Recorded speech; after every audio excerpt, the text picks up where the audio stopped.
Welcome back. Dr. Matt here. Hope you guys are ready to accumulate some health. So today we're talking about caffeine stimulates or starvation and how that makes metabolism go round. Not really.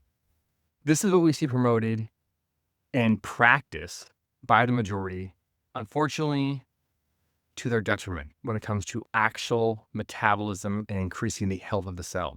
People think their metabolism is broken, but it's actually just confused. If you are here, then you probably know there's a far better way of going about things. So today I'm going to be sharing 5 ways to improve and reshape your metabolism just to make life so much more awesome. All right, let's get after it. How do we make our metabolism work most optimally? Number 1, this one should be a no-brainer by now, but we gotta drop the artificial sweeteners. I always think they're gone, but then if the person comes in, show them they're still consuming them. These videos are not meant for human consumption. They literally are not. No matter how many supplements things have, they are not.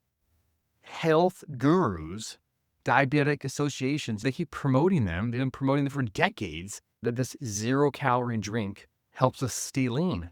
But the experience of millions of obese and diabetic humans who've been consuming them tells a very different story.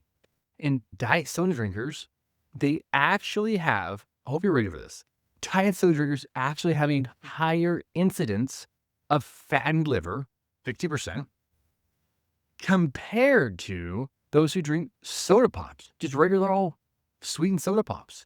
So artificial sweeteners like aspartame, Splenda, sucralose, aspartame K, potassium, damage beneficial gut bacteria. They impair insulin signaling, and they literally confuse your brain's reward system.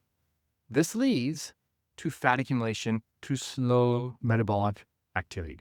So research that was just presented at the United European Gastroenterology Week in Berlin, Germany, linked diet beverage consumption to an increase of death. Basically, you drink diet stuff, and your risk of death goes up for all causes. Another study in neurology found that diet soda drinkers had a 62% faster cognitive decline and a 172% faster verbal fluency decline. There is nothing beneficial about consuming artificial sweeteners. We're paying with our brain by consuming these, not to mention our money. So if you want to make it more difficult to gain fat, if you want to have a sharp mind and a healthy liver devoid of fattiness, you got to ditch the fake stuff, and you got to stick with raw local honey, dates, molasses, stevia, maple syrup. You don't have to, but everything says that you want to. Not to mention, those are just so much more delicious. All right, number 2, we got to think about choosing full fat rather than fat-free. I understand this can be incredibly difficult to receive, to allow to be in our mind, given the intensity of propaganda we have bludgeoned with for decades, but our body functions best on whole foods. Whole milk consumption actually associated with a lower odds of being overweight and obese compared to consuming reduced fat milk. That skim milk is not making anybody skinny. Now, this doesn't make sense when we're talking about counting calories, which is why in my book, calorie counting is a sham and is the quickest way to make sure your life body composition graph looks like this yo-yo, up and down. So when fats are removed, extra sugars, gums, artificial sweeteners, thickeners, they're added in to derail gut flora. They may not be doing it on purpose, but that's what's happening. And that homeostasis loss leads to spikes in insulin, leads to taking metabolism.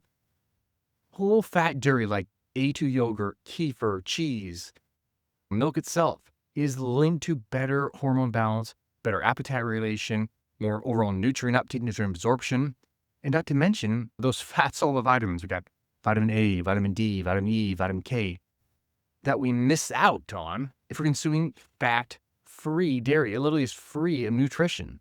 Of course, they'll like to fortify the milk with artificial vitamins to tease buyers into thinking the milk is somehow special or more nutrient dense. It's all a marketing ploy. Unfortunately, I know. The bottom line, if you're consuming fat-free milk, it really is a money grab. Instead of selling one thing, whole milk that is. Now a person buys fat-free milk, they buy heavy cream, they buy half and half, which have a much higher margin than when we go as a customer and we just go buy a gallon of whole milk.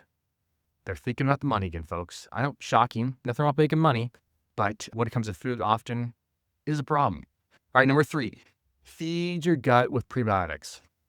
This one is a must. If you want to upgrade your metabolism, especially if your metabolism is deranged or your gut flora is off because of a lot of processed food intake, we want to feed those microbiome. That is what prebiotics do. They feed our good flora, especially the lactobacillus and the bifidobacterium family of strains, which are just intricately related to inflammation, improve insulin sensitivity. They really help us regulate so much of our being. And studies show prebiotics reduce fatty liver. They enhance mitochondrial efficiency, and they support appetite regulation. Who doesn't want some appetite regulation? So you can find them naturally occurring, these prebiotics, in foods like Jerusalem artichokes, chicory root, inulin is a common one from chicory root, green bananas, oats, garlic, onions, leeks, whole fruits. You can get prebiotics from different seeds as well in bags. So healthy, happy bacteria, they're your best metabolic ally. You starve them, you literally will start storing fat. You feed them, and you will burn fat without even trying.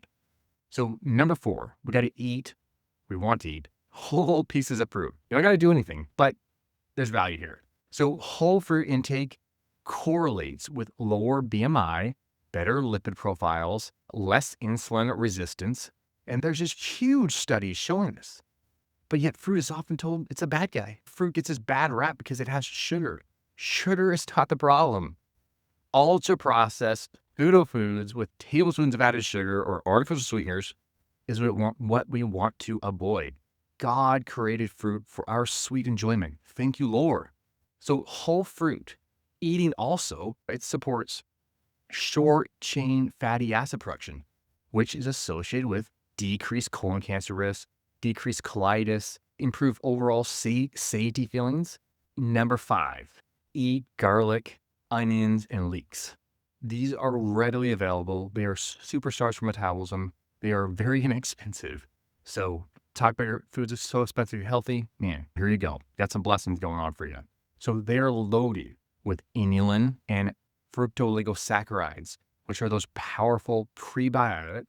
You can get them in bags or you can eat these kind of foods that we mentioned earlier, which feed the lactobacillus and the bifidobacterium bacteria.